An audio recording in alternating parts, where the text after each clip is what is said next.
श्रीराम. साधक हो, सध्या आपण सोमवार ते शनिवार समर्थ रामदास स्वामी यांच्या शिष्या वेणा स्वामी यांच्या आध्यात्मिक रूपांतरणासंबंधित वेणा पावली पूर्णविराम या समर्थ व्रती परमपूज्य श्री सुनील चिंचोलकर लिखित चरित्रात्मक कादंबरीचा आस्वाद घेत आहोत. तसेच रविवारी श्री महाराजांच्या काही भक्तांचे अनुभव ऐकणार आहोत. एकदा आकस्मिक मठात जावे आणि मठ कसा कार्यरत आहे ते पाहावे असा विचार समर्थांच्या मनी आला. समर्थ आणि भ्रमण या दोन शब्दांचे परस्परांशी अतूट नाते होते. भ्रमंती संबंधीचा संकल्प मनी येताच समर्थ तात्काळ त्याला आकार देत. मनी येण्याचा अवकाश. समर्थ एकटेच रामघळीतून निघाले ते एकदम मिरजेच्या दिशेने चालू लागले. महाराज, महाबत खानाची छावणी आहे वाटेत.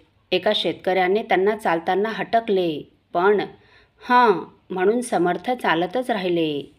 सर्व काळ रामराय आपल्या सन्निध असतो आणि आपल्या जीवनाचे सर्व सूत्र त्याचे हाती आहे. तो आपले रक्षण करीलच या दृढ श्रद्धेने समर्थांच्या हातून प्रत्येक कृत्य होत होते. ब्राह्मणपुरीत सायंकाळच्या वेळी मठाच्या परिसराजवळ समर्थ येऊ लागले तेव्हा खूप मोठ्या स्वरात अनेक किशोर मुले काहीतरी सुसूत्रपणे व एकत्रितरित्या म्हणत असल्याचे त्यांचे कानी पडले. एकदम मठाच्या प्रांगणात शिरल्यास सर्व शिष्य थांबतील व त्यांचा रसभंग होईल म्हणून प्रांगणाच्या अलीकडील घराजवळ थांबून समर्थ शांतपणे ते समूहगान ऐकू लागले. दुरितांचे तिमिर जावो, विश्व स्वधर्म सूर्ये पाहो, जो जे वांछिल तो ते लाहो, प्राणी जात. वर्षत सकळ मंगळी, ईश्वरनिष्ठांची मांदियाळी, अनवर्त भूमंडळी भेटतू भूता. चला कल्पतरूंचे आरव, चेतना चिंतामणीचे गाव, बोलते ते अर्णव पियुषाचे. चंद्रमेजे अलांछन, मार्तंड जे तापहीन, ते सर्वही सदा सज्जन सोयरे होतू. प्रथम एका कोमल आवाजात हे पसायदान म्हटले जाई व त्या पाठोपाठ अनेक मुले एका स्वरात म्हणत. हा कोमल आवाज वेणास्वामींचा होता. मठात त्या रोज सायंकाळी मुलांकडून पाठांतर करून घेत. 100-125 मुले मठात जमत. सर्व संतांच्या वाङ्मयातील निवडक अभंग, पदे, स्तोत्रे वेणास्वामी मुलांकडून पाठ करून घेत. पसायदान संपेपर्यंत समर्थ दबा धरूनच उभे होते. ते कवन संपताच समर्थांनी एकदम मठात प्रवेश केला. सारी मुले समर्थांकडे खूप आश्चर्याने व तितक्याच आनंदाने पाहू लागली. वेणास्वामी तर एवढ्या भांबावून गेल्या होत्या की त्या मठपती झाल्यावर प्रथमच मठात आलेल्या समर्थांचे कसे स्वागत करावे हेच त्यांना सुचेना. सर्वात शेवटी बसलेल्या मुलास त्या जरा मोठ्या स्वरात म्हणाल्या, अरे काशीराज, पाय धुवायला पाणी दे बघू समर्थांना. काशीराज झटकन उठला. रामरायाच्या मूर्तीपुढे पूजेच्या पाण्याचा एक तांब्या होता. तो घाईघाईने उचलून समर्थांच्या दिशेने धावला व समर्थांच्या पायावर पाणी टाकू लागला.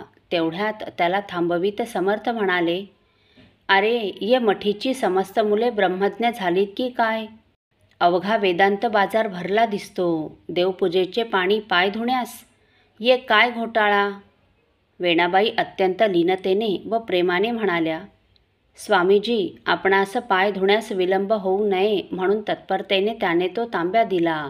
स्वामींचा गैरसमज न व्हावा ही प्रार्थना.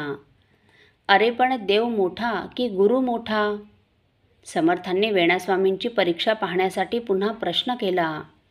शाळेत तास चालू असताना अचानक शिक्षकास सुपरवायझरने येऊन प्रश्न विचारावा तसे एवढ्या बालचमूत देखील वेणास्वामींची जणू परीक्षा घेण्यासाठी समर्थांनी हा प्रश्न विचारला.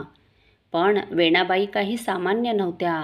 त्या तात्काळ म्हणाल्या, स्वामीजी, जैसा देव तैसा गुरु, शास्त्री बोलिला हा विचारू, असा उपदेश दासबोधाच्या 4थ्या दशकातील 8व्या समासात आपणच सांगितलात ना. सद्गुरुहून देव मोठा, जयास वाटेल तो करंटा. या दासबोधातील वचनाचे संस्करण या मुलांच्या अंतःकरणावर खूप खोलवर बिंबवले गेले आहे. खुद्द रामराय स्वरूपदारी आले असता पाणी रामरायाच्या साठी दडवून ठेवण्यात काय हशील? शिष्याकडून गुरुचा पराजय व्हावा तसे वेणाबाईंच्या उत्तराने समर्थ पूर्ण निरुत्तर झाले. आम्ही आमुचे नित्यकर्म आटोपितो, तुमचे अध्ययन चालू देणे, असे म्हणून समर्थ आपल्या उपासनेस लागले. तोपर्यंत मुलांचा वर्ग चालू होता. त्यानंतर समर्थांनी मुलांना जरा उपदेश केला. समर्थ अत्यंत प्रेमाने सांगू लागले, मुलांनो, सत्य बोला आणि यथातथ्य चाला बरे, तरच लोक तुम्हास मानतील. तुम्ही विवेकी आहात ऐसे दिसते. अंतर्यामी बुद्धी असो देणे. बहु आलस्य, बहु निद्रा हे सकळही त्यजावे. दिसा माझी काहीतरी लिहित असा. मोकळे प्रसंगी वाचते रहा. बहु खेळ नको. लोक भले म्हणतील ऐसे वर्तावे. मरणोत्तर बहुतांच्या मुखी तुमची यशकीर्ती राहील ऐसे वर्तावे. मुलांना समर्थांच्या उपदेशाने खूप आनंद वाटला. थोड्या वेळाने वेणाबाईंनी दिलील खानाकडून आलेली मिठाई सर्व मुलांना वाटली. तेव्हा समर्थ गमतीने एका मुलास म्हणाले, अरे, मिठाईचे मिसे येतोस की सद्गुण शिकण्याचे मिसे येतोस?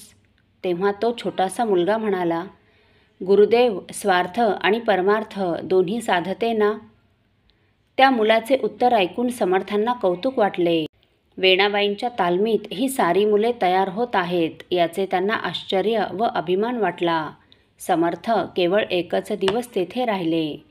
वेणाबाईंचे सर्व ग्रंथ त्यांनी पाहिले. काही वाचले. त्यांना आनंद वाटला. वेणास्वामींना ते म्हणाले, शिवाजी राजेंना रायगडी राज्याभिषेक झाले. स्वराज्य निर्माण झाले. कीर्तनातून लोकांना थोडे थोडे स्वराज्याचे महत्त्व समजावून सांगा. स्वराज्याविना स्वधर्म कैसा तगू शकेल? समर्थांचा हा नवीन दृष्टिकोन वेणास्वामींना रुचला. आपल्या आज्ञेनुसार वागीन असे तिने कबूल केले. वेणास्वामी पुढे म्हणाल्या, महाराज, येथून पुढे दर रामनवमीस चाफळला उत्सवी येण्याची अनुज्ञा द्यावी. बाई येथील मठाचा कारभार आम्ही नसतानाही फार फार सुरेख चालवतात.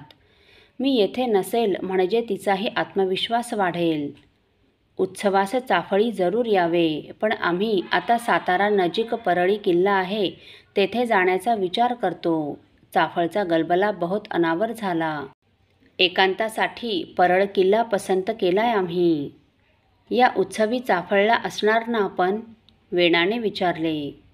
आपण चाफळी येत जावे, शेष रघुनाथ चरणी सोपवावे. असे म्हणून समर्थांनी वेणाबाईंचा निरोप घेतला. तिचे कार्य व कर्तृत्व पाहून त्यांना आंतरिक समाधान झाले. वेणास्वामींचे जीवन हे त्यांच्या जीवन साफल्याचे जणू अविभाज्य अंग होते, घटक होते. पौर्णिमेचा चंद्र पाहून सूर्याला कोण आनंद वाटत असेल हे तुम्हा आम्हा सामान्य जनांना कसे कळावे? असो. साधक हो, राज्याभिषेकानंतर शिवाजी महाराज चाफळला रामनवमी उत्सवासाठी आले होते. त्यांचे चाफळवासियांनी कसे स्वागत केले हे आपण पुढील भागात ऐकणार आहोत. श्रीराम समर्थ.